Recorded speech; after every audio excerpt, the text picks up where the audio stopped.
வணக்கம் சார். திரும்பி யூரோஸ் பைக்ஸில் பார்த்தீங்கன்னா இன்றைக்கி ஸ்பெண்டர் ப்ளஸ் டெலிவரி கொடுக்குறோம் சாருக்கு. 2017 லாஸ்ட்டு சிங்கிள் ஓனர் வண்டி. நம்ம BS4 பற்றி நம்ம சொல்லவே தேவையில்ல, எல்லாருக்கும் தெரிஞ்ச ஒரு விஷயமே தான். வண்டி நல்ல கண்டிஷனில் வண்டி வந்து பார்த்தீங்கன்னா வண்டி ஸ்டார்ட்டில் இருக்குது. ஐலிங் சவுண்டே உங்களுக்கு கேட்காது. அவுட்லுக் இருந்து மொத்தமே சூப்பரான ஒரு நல்ல கண்டிஷனில் டெலிவரி கொடுக்குறோம். வண்டி எக்ஸைட் கொடுக்குறோம் பாருங்கள். வண்டி ஸோ நம்மகிட்ட எல்லா வண்டியுமே இந்த கண்டிஷனாக நல்ல கண்டிஷனாக தான் இருக்கும். அது உங்களுக்குமே தெரியும். இந்த வண்டி ஒரு கொடுக்குறேன், ரொம்ப ஒரு ஹெல்ப்பாக தான் கொடுத்துருக்கேன். என்ன காரணம் கிடைச்சுன்னா, சார் வந்து 10 ரூபா தான் முன்பணம் கட்டியிருக்காரு. இது வந்து இன்னும் 8000 ரூபா வந்து முன்பணம் கட்டணும். அதில் அடுத்த மாதம் தரேன்னு சொன்னார். ஸோ அதை நம்பி கொடுத்து அனுப்புகிறோம்.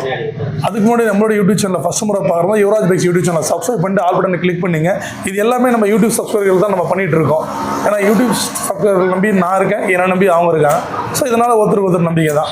ஸோ நம்ம சேனல் உங்கள்கிட்ட இருந்துச்சுன்னா உங்களுக்கு பிடிச்ச வண்டி கண்டிப்பாக நீங்கள் எடுக்கலாம். ஏன்னா டெய்லி நம்ம வீடியோ போடும்போது உங்களுக்கு நோட்டிஃபிகேஷன் வரும். அதெல்லாம் உங்களுக்கு பிடிச்சிருந்தா கண்டிப்பாக நீங்கள் ஃபோன் பண்ணி கேட்டு வாங்கிக்கிங்க. நம்மகிட்ட எந்த மூலையில் இருந்தாலும் நமக்கு நம்ம சேனல் அது மூலயமா வந்து பார்த்துட்டு வருதல். அதே இல்லாமல் அதுக்கப்புறம் பார்த்தீங்கன்னா உங்களுக்கு டெலிவரியுமே இருக்குது. டெலிவரி நம்ம அவுட் ஸ்டேட்டில் இருக்கோம், அவுட் டிஸ்ட்ரிக்டில் இருக்கோம் அப்படின்னா நம்ம என்ன பண்ண முடியும், நேரில் வர முடியாது, வீடியோ மட்டும் பார்க்குறீங்க. ஸோ அந்த மாதிரி டைமில் கொரியர் போட்டுடலாம். மறக்காமல் நம்ம சேனலை சப்ஸ்கிரைப் பண்ணிங்க. அண்ணன் கேட்கலாம். அந்த மாதிரி இருக்கு. நான் வெண்டி கிடக்கிற ஐடியாலே வரல. கடைக்கு வந்து பார்த்தா அண்ணனோட இதெல்லாம் இதாகுது. வெண்டி இதோட ரேட்டு எங்கேயோ கேட்டேன். வெண்டி ஏகப்பட்ட ரேட்டு சொன்னாங்க. அண்ணன் கடைக்கு வந்து பார்த்தா ரேட்டு ரொம்ப கம்மியான ரேட்டு. பணம் வரையா 5000 ரூபா தான் வச்சுருந்தேன். அது காசு வாங்கிக்கிறேன். மீதி 10,000 கட்ட வேண்டியது. இன்னும் 1 மாதம் போட்டு டைம் வச்சு கொடுத்தாருங்க.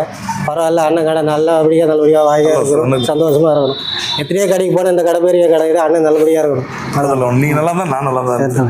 ஒன்றும் இல்லை சார், அவர் நம்ம உணர்ச்சி வசப்படுறாரு. ஏன்னா அவர் நிறைய இடத்துல போயிட்டு சொன்னார் என்கிட்ட, இந்த மாதிரி ஏன்னா யாரும் நம்ம நம்பி கொடுக்கலன்னு. நான் நம்பி கொடுத்தேன். அவ்வளோதான் விஷயம்.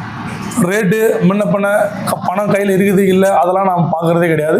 நம்மளை வந்து தேடி வந்தாங்களா, நம்ம நாடி வந்தவங்க நம்ம என்னால் முடிஞ்சது கடன் கொடுத்து அனுப்பலாம். காசு கம்மியாக இருந்தாலும் ரேட்டு கம்மி பண்ணி கொடுக்கலாம். ஃபைனான்ஸ் பண்ணால் ஃபைனான்ஸ் பண்ணி கொடுக்கலாம். இந்த மாதிரி நம்ம ஏதாச்சும் நம்ம என்னால் முடிஞ்சதை நம்ம பண்ணி கொடுத்துட்டு தான் இருக்கோம். அதை நீங்கள் வீடியோவில் பார்த்துட்டு தான் இருக்கீங்க. நேரில் வாங்க. இப்போ வீடியோவில் பண்ணுறது தான் நேர்லேயும் பண்ணிகிட்டு இருக்கோம். நேரில் வந்து ஒரு முறை பாருங்கள். கண்டிப்பாக உங்களுக்கு தேவையான பெஸ்ட் ரேட்டில் நல்ல வண்டி எடுத்துக்கலாம். நன்றி.